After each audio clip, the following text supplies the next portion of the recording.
Vasudevaya. Om Namo Bhagavate Vasudevaya. Om Namo Bhagavate Vasudevaya. This morning we are reading from Canto 3 of the Srimad Bhagavatam, text 20, which is entitled Conversation between Maitreya and Vidura, and we are looking at text number 36, which is there on the board. So I like to chant these verses line by line, so I hope that's not too challenging. So we'll try. Please repeat after me, because this is a verse with that are quite long lines. So, Naikatra te jayatati jalini pada padmam.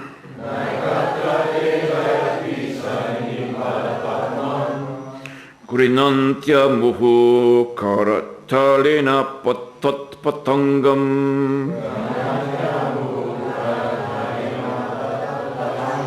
Madhyam vishidati prihatstana bharadhipitam.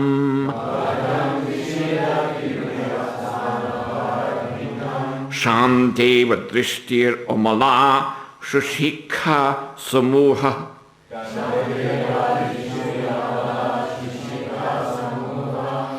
Translation and purport by His Divine Grace, Sri Bhaktivedanta Swami Srila Prabhupada Ki Jai. So, as I'm sure you all well know, these verses are spoken by demons, so no one should be shocked by what this translation will declare. O beautiful woman, when you strike the bouncing ball against the ground with your hand again and again, your lotus feet do not stay in one place. Oppressed by the weight of your full-grown breasts, your waist becomes fatigued, and your clear vision grows dull, as it were. Pray, braid your comely hair. Purport. The demons observed beautiful gestures in the woman's every step. Here they praise her full-grown breasts, her scattered hair, and her movements in stepping forward and backward while playing with the ball. In every step they enjoy her womanly beauty, and while they enjoy her beauty, their minds become agitated by sex desire. As moths at night surrounded by a fire, as moths at night surround a fire and are killed, so the demons become victims of the movements of the ball-like breasts of a beautiful woman. The scattered hair of a beautiful woman also afflicts the heart of a lusty demon. So once more the verse reads, Naikatra te jayati shalini pada padmam Gununtya muhu koratalina patungam madhyam vishidati brihat stona bhara bhitam shanteva drishtir omala shushika samuha. We can repeat this translation together. O beautiful woman, when you strike the bouncing ball against the ground with your hand, again and again, your lotus feet do not stay in one place. Oppressed by the weight of your full-grown breasts, your waist becomes fatigued, and your clear vision grows dull, as it were. Pray, braid your comely hair. Mukam karoti bachalam bangamangayate garim yakripatanam mande Sri Gurum Jina Tadanam. In the 11th canto of the Srimad Bhagavatam, where Lord Krishna instructs his dear devotee and friend Uddhava. So there, this is called the Uddhava Gita, and it is a wonderful elaboration on the points that are made in the Bhagavad Gita. It covers the same basic points, but there is much elaboration. So there, just as Krishna says in Bhagavad Gita to Arjuna, Vishaya, about the what is that? Triguna Vishaya Veda, yes. Triguna Vishaya Veda. That the Vedas are mainly dealing with what? Vishaya, sense gratification. Therefore, Nistraya Guna, rise above this, Bhava Arjuna. So, in his instructions to Uddhava, Lord Krishna, he says that those who are bala means like children. So living entities in this material world, this is their qualification for being here. They're foolish. So this is a common comparison, comparing living entities to children, or the word jantur is also used in this part of the instructions to Uddhava. Jantu means like an animal. So easily misled, in other words. Living entities in this material world are very easily misled. But the Vedas are given to help them. But Krishna explains to Uddhava that there is a, shall we say, just like in school, we use this term elementary. So there's an elementary level of following the Vedas. Just like for children in school, there's elementary school or grammar school, they call it. So this elementary level of Vedic knowledge, Lord Krishna uses an interesting term, parokshavada, which means that something is presented in a way that makes it attractive to those who are foolish.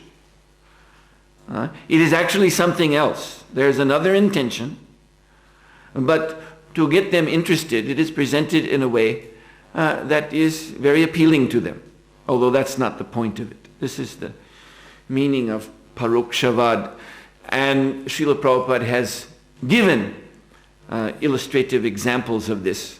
For example, one wants a child to take medicine, and you know that the child will not like if it is presented as medicine.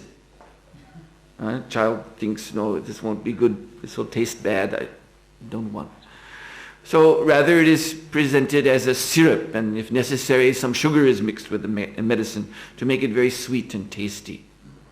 And in this way the child is told, here is something sweet for your tongue, you just come on and take it.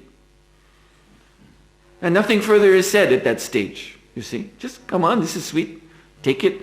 And the child will eagerly run to take the sweet. And then later on, when the child is understanding the beneficial effect of this medicine, then the child can be told more. This is for your good health. This is not just to gratify your tongue. So this is one of several such examples that Srila Prabhupada has given to help us understand this. So Lord Krishna, he explains this very nicely to Uddhava, the real intention of the Vedic scriptures. Although at an elementary level there's presentation of sense gratification. The real purpose of the Vedas, as Krishna says, karma mokshaya karmani, is to get the living entity to go beyond karma, which means fruitive activities, that in all of his activities he's motivated by sense gratification. This is the fallen condition of the living entities, that they actually don't like to do anything unless it will bring them to the point of enjoyment, enjoying the senses. And in materialistic society, that is what it means.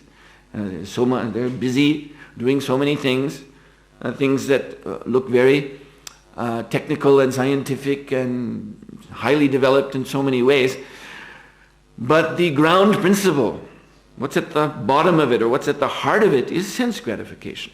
And if that was taken away, then the whole thing would collapse, you see. No one would do anything. The scientists wouldn't go to their laboratories. The politicians wouldn't, do their thing in the parliament. No one would do anything if there was no sense gratification. So this is the condition of the living entity. So the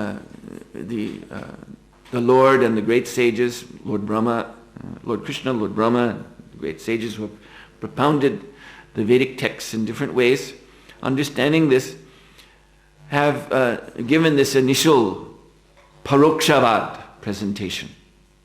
Like, come on, you want to enjoy in this world, here, come on. But the real point is to cure them. Cure them of this disease of sense gratification. So Lord Krishna, he goes on to tell Arjuna, there's a famous verse often quoted by Srila Prabhupada, beginning with the words loke vyavaya amisha mada sevya. He's speaking, comparing the living entities to foolish children. So this is their propensity. This is an inborn propensity of their conditioned nature, that they are inclined to enjoy sex life. This is the first thing mentioned, vyavaya. Vyavaya, this is an extremely strong inclination in them. attracted to sexual enjoyment. And then amisha means meat eating. This is also there, ingrained in the heart of the conditioned soul. The propensity to eat anything and everything, enjoy the tongue, even that means slaughtering innocent living entities. Do it for the tongue. And then madhya seva, intoxication. So these are very powerful attractions, and so the Vedas at this initial stage, elementary stage, are giving ritualistic performances where these things are there, they're utilized. So for the propensity to enjoy sex life, then there is marriage. And Krishna is very, because even in the Vedas, these things appear in different modes. The Vedas, Triguna Vishaya Veda, so in 3 modes of material nature. But if one really wants to understand the real purpose of the Vedas, we have to hear from Krishna. Vedascha Saravaya, Ahameva Vedya. By all the Vedas I am to be known. So he declares to Uddhava, as he declares to Arjuna, Dharma, Viruddha Bhuteshu Kamo Asmi. The purpose of sex, the real purpose, the dharmic purpose, is to produce nice children. It makes this very clear to Uddhava, that marriage is given naratri, not for sense gratification. It specifically says this, naratri. This arrangement is not, I am giving this arrangement in this Vedic knowledge, but it is not to be exploited for sense gratification. That's not the intention. But the intention is to produce children. So this is dharma. And then the meat eating, there are certain sacrifices where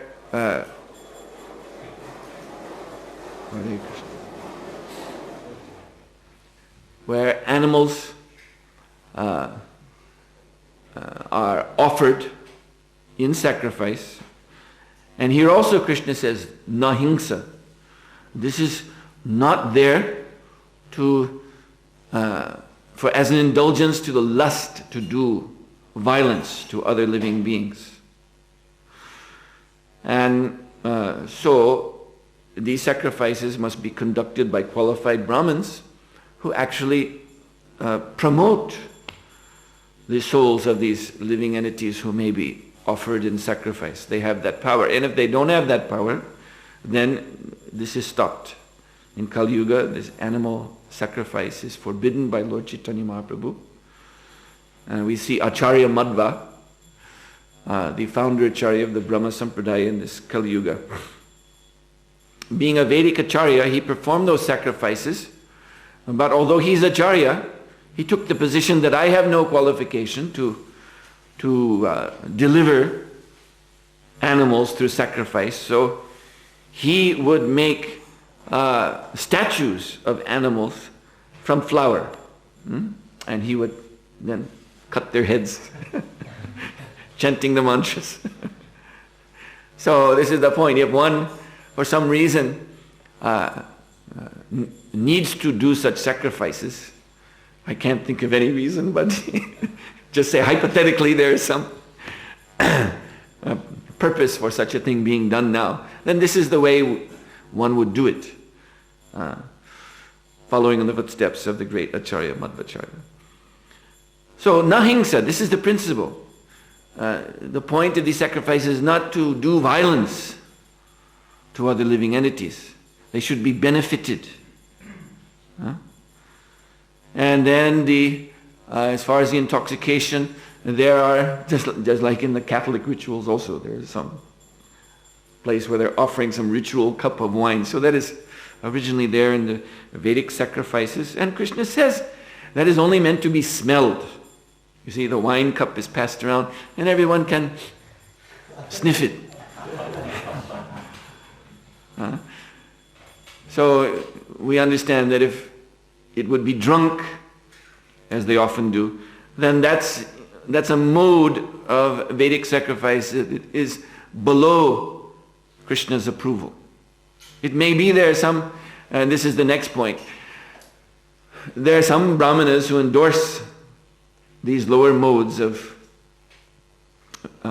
Vedic sacrifice and culture and so on. Think of Shukracharya, who is the spiritual master in ancient times, was the spiritual master of the demons, the asuras. So, asura, this word is analyzed as asu means this life, ra, ramyate, he wants to enjoy this life only. This is when you hear this word, this is a nice way to understand it. Asura doesn't necessarily mean a little bald-headed red fellow with a pointy tail and horns coming out of his head. Often we think, in Western conditioning, that this is the meaning of demon. But an asura can look, like Prabhupada said, when the artist wanted to know how to draw Ravana. They were thinking, they'd heard 10 heads, so they were thinking some kind of monster. Prabhupada said, no, Ravana was a most handsome man. He should be showing very, very handsome. Looking very, very aristocratic. He's Brahmana. All good background. But he's an asura because his intelligence was directed to one thing, enjoying this world. So therefore he's all of his resources, all of the gifts that are given to him by the Lord, they were dedicated to that one goal, to enjoy. That's an asura. So the asuras, this is their business. And Shukracharya, he became their spiritual master. And so he was directing them to, yes, enjoy your senses according to the injunctions of the Vedas. And we might think, oh, well, this was good, and certainly, in a way it was, but consider Shukracharya. Prabhupada explains the name Shukra. This means he was a Brahmana coming in seminal succession, not disciplic Guru Parampara succession, but family line. And so this conception of the qualification of a Brahmana because he's the son of another Brahmana, this is very much immersed in the bodily conception and in the conception of sense gratification. Also, Shukra is the name of the planet Venus, and universally everyone knows that when Shukra, Venus means sensuality. You see, even in the pre-Christian West, the planet Venus was understood in that way. There was a demigod, goddess Venus, goddess of sexual love and all of that. So the same thing is there. So this means that Shukracharya's teachings were laden with sensuality.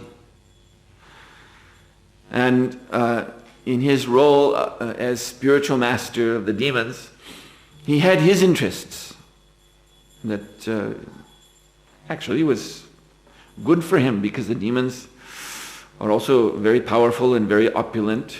So being his disciples, they took very good care of him. So he was also nicely situated and happy for that.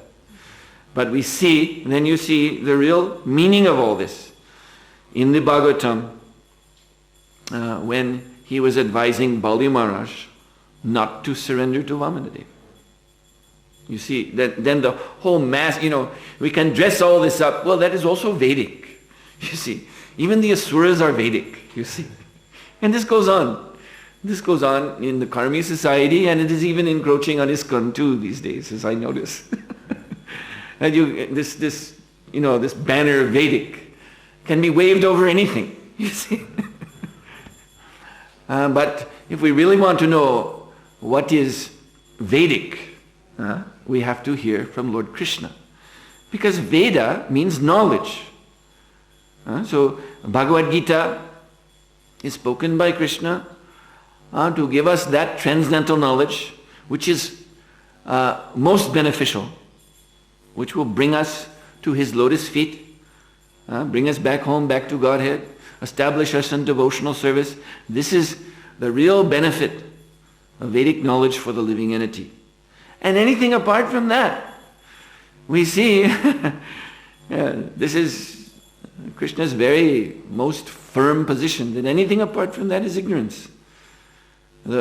Again, the flag of Veda may be waved over it, but if it is not bringing someone to devotional service, to Krishna's shelter, and to serve Krishna, Manmana bhava madbhakto madhyajimam namaskaru.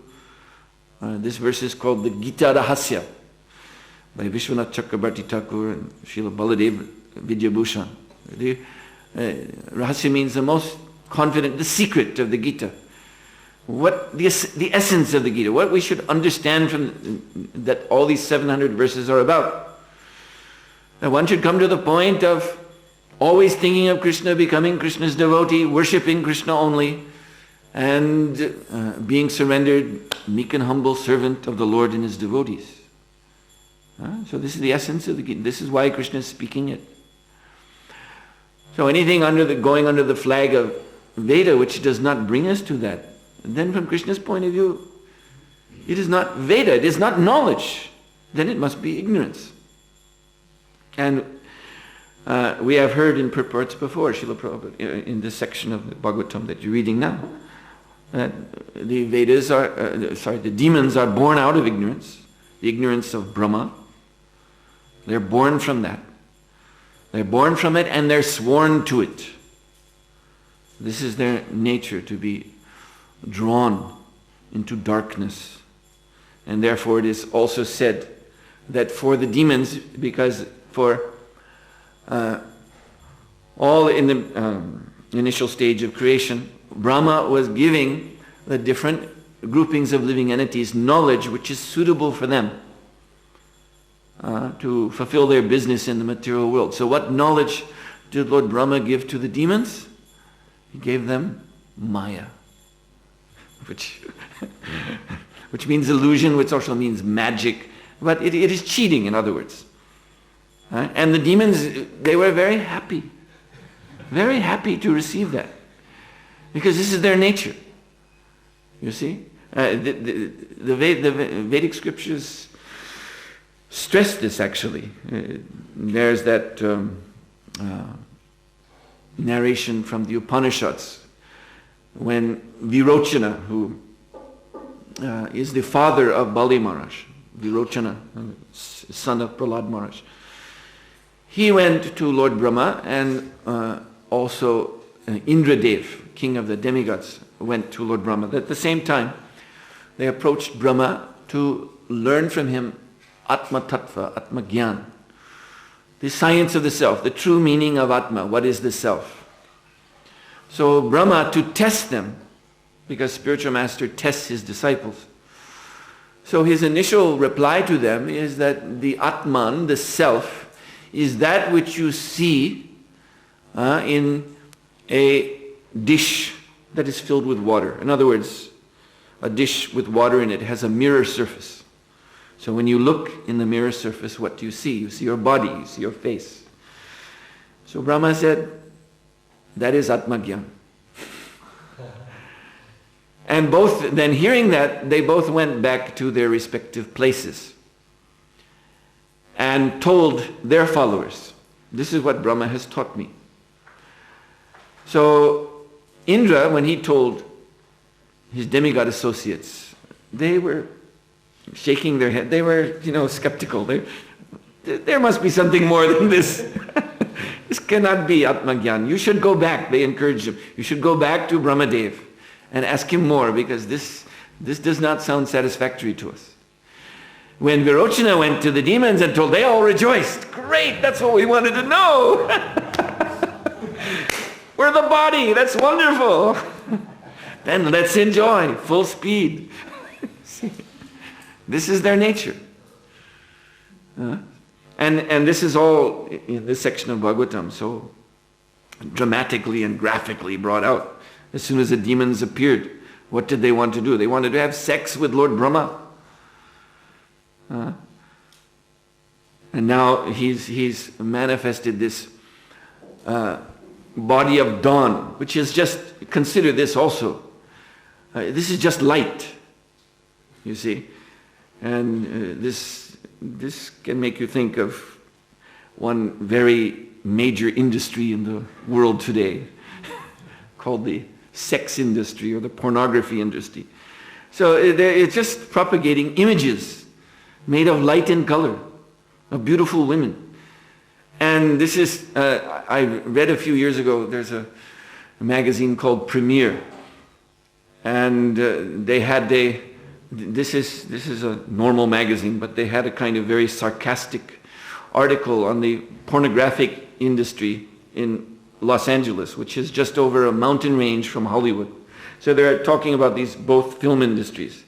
So Hollywood is producing, they say, with all of, Hollywood has this world famous tradition of producing films. It is a center of film production in the world. And the magazine said they only manage to produce about 300 movies a year. Whereas over the mountain, they're producing 3,000, 4,000 movies a year. And making much more money than Hollywood. And they say the Hollywood, they call them moguls. This is actually from the time of the Mughal kings, the Muslim kings who ruled in Delhi. So we have this word in English, mogul. It's a very successful businessman will be called a mogul, very powerful and rich. So the Hollywood moguls, they're envious. Those people, I think it's in San Fernando, it's called San Fernando Valley, the pornographic film industry. They're envious of them because they're making so much more money. So this is the biggest, hit in films. On the internet, it is the #1 business by exponential degree. It is times and times, X means multiplied. Many more money flowing into this than anything else on the internet. Light and color, you see. And this is exactly what this woman is that the demons here are all fascinated. Just a manifestation of light. Brahma gave off a polluted body under the order of the Lord, and it became dawn, just this glowing light of the early morning. And the demons saw this beautiful woman in that light, and they're totally enamored with her. So this is all indicative of that mentality. So, as I said at the beginning, all living entities most living entities, childlike, even animal-like. But a demon is something more. A demon has a very, very strong desire to cheat and to be cheated. That propensity is there, of course. That is also a defect in all living entities. Cheating propensity. But the demons are sworn. That's what I said. That Brahmadev, he gave the demons Maya. Virochan, the demons were happy to know this cheating knowledge that the Atman is the body. They rejoiced. So, adharma, you see, adharma, irreligion, this is coming out, at least one form of adharma, according to the Bhagavatam, called chaladharma or kaitava dharma. The specific adharma that means cheating dharma is coming out as a result of these concessional injunctions of the Vedas that give some allowance for sense gratification. When that is combined with this very, very strong cheating propensity that is nurtured in the heart of demoniac living entities, then the result is cheating religion. And like I said, it's waving the banner of the Veda over anything, or religion, or you say dharma, over anything and everything, nonsense. Simply to give it some justification for gratifying our senses. And that is not the purpose of these concessional injunctions at all. But to understand that purpose, we have to hear from Krishna and Krishna's representatives. So, since the subject matter is sex, sexuality, So yes, there is allowance for marriage, but the purpose is to conceive children, nice children, which means the consciousness of the parents at the time of conception must be very good. And therefore, Srila Prabhupada, we know his requirement that when grihastas intend to conceive children, they should chant 50 rounds of the Hare Krishna Mahamantra to keep the consciousness very clean. But those who take marriage to mean the installation of a sex machine into my personal life, you see, and this has nothing to do with the purpose, with Dharma. And it may be just like, you've all heard of Mick Jagger, right? Lead singer of the Rolling Stones. So I don't know how many, I guess he's had a number of marriages, but his marriage to, I think he's divorced from her by now, but he married a model named Jerry Hall a few years ago. And the marriage was done in Bali. This is an island in Indonesia, which is a place of Hindu religion. Of course, I've been there, so it's Hindu religion mixed with a lot of other very strange elements, not very pure. And he got that marriage in a Hindu ceremony. There were Balinese Brahmins and a whole thing, because he's very rich. So it was a very elaborate ceremony with sacrifices and chanting of Vedic mantras and this and that, and dancing girls and the whole show. The coconut kumbhas and mango leaves and all those things were there. All the trappings of Vedic Dharma and Vedic culture were there. But what was the point? What was his purpose? Obviously. We all know it doesn't have to be discussed here. His purpose was simply sense gratification. So it is foolish to think that there was, I hope I never heard any devotees talking like that, and I hope none did when the news came. Oh, that's great. It's not great. It's just cheating. It's just a perversion of the Vedic purpose. And this is why Hinduism as a religion, I'm talking about the mundane form of Vedic Dharma called Hinduism, this is why this religion is under threat in the world. If you go to India and you see what's going on there, you can see the Hindus are very, very rapidly becoming degraded and losing everything.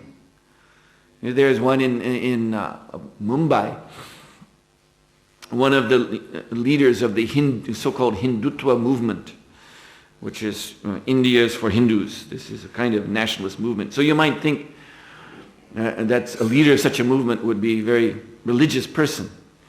But whenever you see pictures of him, I remember seeing a picture of him on the cover of India Today, which is the foremost news magazine. So he had a big long cigar in his mouth. You see, he's dressed in saffron, and a big long cigar in his mouth.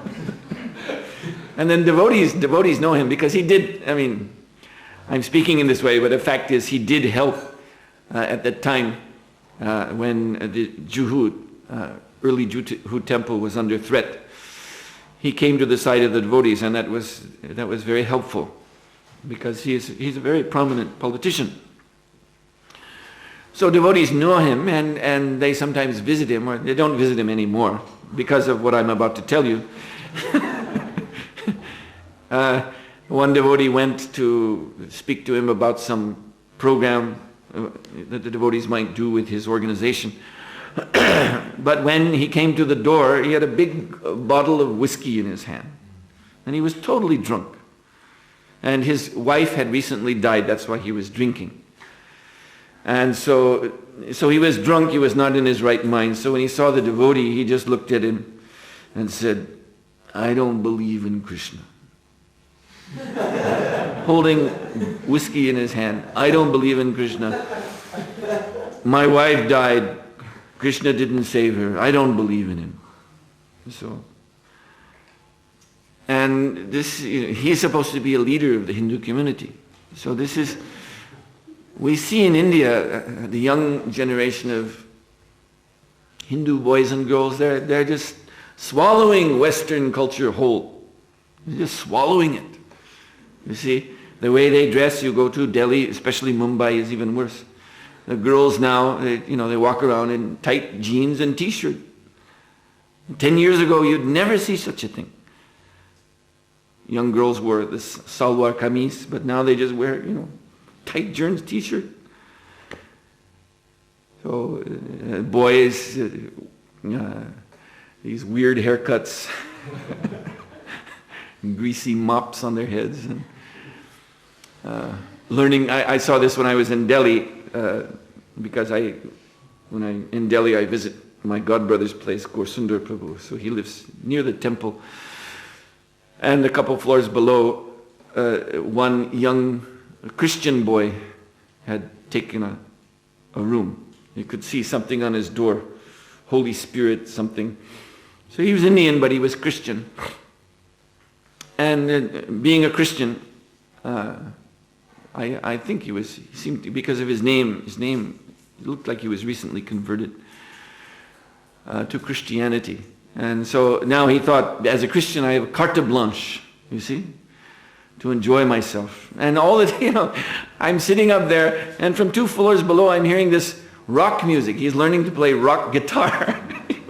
He's become a Christian now. Let's get into it. The Christian culture, rock and roll guitar, and he had some drummer friend coming over, and it sounded like it was absurd.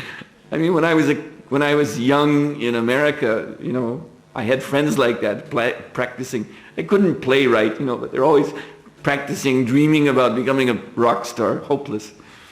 And you just hear them thumping on drums and playing screechy guitar all day. And then I'm hearing the same thing in India, in Delhi. So, swallowing this Western culture whole. And this is because they have their leaders, and Prabhupada will speak about this, the bogus yogis and bogus gurus who encourage sense gratification. You see, so this is not the Lord's intention for giving Vedic knowledge, and when Vedic knowledge is so abused, then the Lord winds it up, takes it away, removes it from this world. But coming as Sri Chaitanya Mahaprabhu, he is given in this age the essence of the essence of the essence of the Vedic knowledge. Everything else has gone, you see. That was there, yoga in previous age, sacrifice in other previous age, even deity worship. Going, gone, as they say in the auction. It's rapidly disappearing. But Chaitanya Mahaprabhu has given the essence of the essence of the essence of all of that, and that is Harinama Sankirtan. And so this Harinam, if you want to enjoy, you chant Hare Krishna. Prabhupada said, chant, dance, take prasad. You feel a little tired, take a little rest. It's such a simple and natural process which makes the living entity happy, makes him experience that happiness, that nectar for which all living entities are anxious, but unfortunately deluded by Maya. They are seeking for happiness in that which does not deliver. Delivers only suffering. So this is the only hope for this present age, that living entities so eager to enjoy will take up this Nama Sankirtan. Alright, so I'll stop here. Any questions?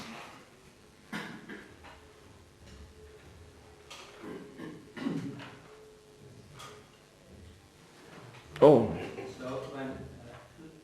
So Indra had to go back to Lord Brahma to ask for more. He did that. Yes. And then he received. This is the Upanishads. So this is the subject of Upanishads. This is Atmadyan. So this is a discourse. Lord Brahma speaking to Indra, transcendental knowledge in the Upanishads. One of the discourses. Yes. You mentioned in your class often, or you related to the polarity of the ideal, like in marriage life, there's the procreation of children in high consciousness, and the opposite, like the demoniac striving for enjoyment. I heard some classes of your good friend Suhotra Swami relating that like marriage life rules and regulations are meant for so that we can realize where substance is to be found and where substance is not to be found. Like in the mundane exchange of rasas or enjoyments, one will naturally realize that there is no substance, and through the spiritual practice one will realize that there is actually a taste. So relating to this polarity, sometimes I can sense within myself a little bit, and with others that we feel quite threatened by being in between and having to reject something as demoniac and not being able to achieve something which is ideal. So could you elaborate a little bit on this point in relation perhaps to Suhotra Swami explanation of Daivi Varnashram and the editions of Bhagavatam? It sounds like a subject of a seminar. I'm just here to answer a question. I don't think I'm going to be able to do justice to your question. But in essence, what you have described about this, being in the middle of a polarity, what is that? That's a human condition. That's what human life is. Human life is, you see, between asuras and devas. If you look at the structure of the universe presented in the Bhagavatam, the devas, the demigods, are above us, and the asuras are below us, and we're in the middle. So we can go either way by our activities in this life. At least to go upward to heavenly world, that's advancement. One should actually complete that, cultivate the pure mode of goodness, become liberated entirely from this material world, go back home, back to Godhead. But then there's this pull, this downward current coming from the demoniac influence. So this is why there is knowledge. This is why knowledge is given. Yeah, so you're speaking of the classes of His Holiness Bhakti Vidyapurna Maharaj. Yeah, this is knowledge. So we are to, as human beings, immerse ourselves in knowledge. Because the hearing and the practice of this Vedic knowledge will purify us. And so when one comes to the purified state, you see, it is, the mode of goodness is a state of clarity. When the air is clear, then you see what's there. When the air is smoky, cloudy, dark, then you can't see what's in front of you. So when we come to clarified consciousness, then our real nature becomes obvious, it's apparent. And then we see, it's our nature, it becomes natural, in other words. It becomes natural for us to act in terms of our real nature. Because we're seeing what we really are, spirit, soul. It's when we don't see that clearly that then the demoniac urge is prominent, you see. So, feeling threatened, well, as I say, that's human condition. But we should strive to become purified by knowledge. Feeling threatened means, you see, which way to go. It means that we're not really established in our actual nature yet. We're confused about what we are, and therefore we're feeling, drawn in two directions at once, schizophrenic. So we have to become clear about our actual nature as living entities, eternal living entity, part and parcel of Krishna, eternal servant of Krishna.